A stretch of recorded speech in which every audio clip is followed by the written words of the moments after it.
In today's video, we're going to do what we often like to do on this channel and take a look at Toronto condo or Toronto homes for sale that have advertised themselves as motivated sellers. That's right, these listings in the descriptions clearly state this is a motivated sale and thereby are quite distressed and pretty much advertising themselves as what they are, distressed listings for sale. So without further ado, let's start. Check, check, check, check. 1, 2, 1, 2, 1, 2. Check, check, check, check. All right, so we have a list of properties for sale, condos in this case, that have advertised themselves as motivated sellers. This is Toronto-wide, but we'll also add York region and Peel region as well to see what comes up. For example, no surprise, you have stuff like 38 Dan Leckie, properties that I'm not too keen on, or older properties like here, this one in Mississauga, 220 Forum Drive, unit 1506, listed for $449. But here we want to, analyze some quality options. Once again, that would not, in my humble opinion, apply to 28 Wellesley, unit 703 for $458,000, although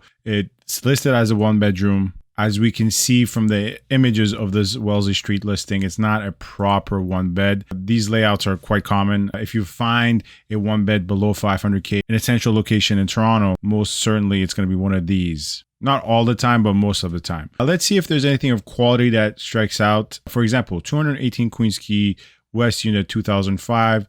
Listed for $488,000, one bed, one wash. It is advertised as a motivated seller, and these ones also have those middle of the floor plan layouts, but 218 Queens Quay, 208, and 8 York, they're really good buildings. I think for these, where the location are, the water views you get for them, if you're okay with that middle of the floor plan bedroom, these are tolerable because the quality of the buildings are sufficient to compensate for that, in my opinion. But there's a lot here, as we can see. 7 Mabel, unit 4010, listed for $499,000. In the 600s, it's a 2-bedroom, listed as a motivated seller listing. And let's take a look at the listing. Typical Mabel layout. Mabel 5, 7, and 9 are by Tridel. One of the cheapest properties I actually purchased for a client in 2025 was a proper one bed plus den. In 9 Mabel, we bought it for just $398,000. It was a pretty good purchase. And this is a pretty decent option. The Mabel condos are not Tridel's best,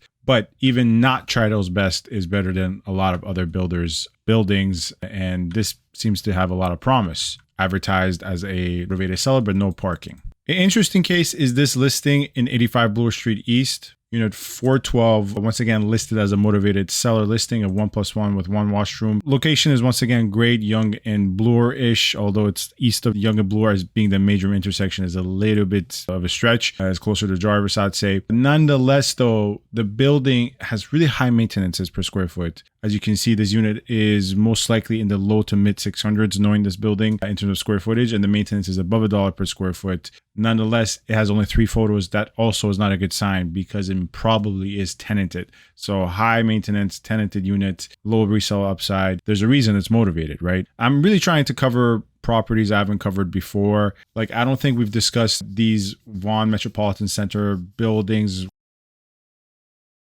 really frequently on this channel. I've addressed some of the Transit City buildings, namely Transit City 1 and 2. This is Transit City 3, and my exposure to Transit City 3 is less than 1 and 2. However, if it's anything like 1 and 2, to me, it's a recommended avoid because is 1 and 2 are, no offense, not good buildings. Paper thin walls, a lot of sound disturbances from the street, from your neighbors. But there's a lot of value to be had, like for 2 bedrooms, 2 washrooms, $538,000. Clearly listed as a motivated seller listing, so they're telling you we're distressed. However, really at the end of the day, a high savings or a good quote-unquote deal should not motivate you to jump into a bad building. And this also appears to be tenanted as well, right? So certain times people get distracted by the low price per square foot, 2 bedrooms, 700 square feet, or I can get it for 550, 500. But there's a reason it's selling for low, even in a down market, right? There's going to be discrepancies between good quality options in terms of price per square foot and low quality options. And I would probably rank this as a low quality option and a reason that it's a distressed listing. As I go through this list, it's actually a little bit depressing how low the average quality of all these options are just based on the addresses. And I don't know all these addresses like the back of my hands. I'm not omniscient and omnipresent. Unfortunately, that's a failure of mine. But I know most of them and none of them are exciting. I mean, like something like 20 Edward, Unit 510 listed for $660,000 at 755 square feet. It's all right, but it's barely passable in my opinion, right? Even this one I'm not too excited about, but clearly yet another distressed listing for sale. Okay, this one is pretty decent. 28 Harrison Gardner, unit 901, 2-bedroom, 2-washroom, listed at $689,000, is another distressed listing, advertised as a motivated seller. This is a pretty good building, probably the best building quality wise we've discussed so far in this video. It's very family friendly, quiet, down to earth, community oriented. Location is great. It's not gonna blow you away with the latest amenities, and now you can see the non virtually staged photos, but quite functional. These old ones have pretty good views. I purchased a unit for a client in this building last year. We bought it at a really good price as well. As a 2-bedroom, 2-washroom, we bought it at a great price, I'd say. But nonetheless though, these old ones have great views, and it's a pretty decent building, park facing building. It's been on market for 203 days. That is a lot. So the price definitely needs to come down, because the one we bought,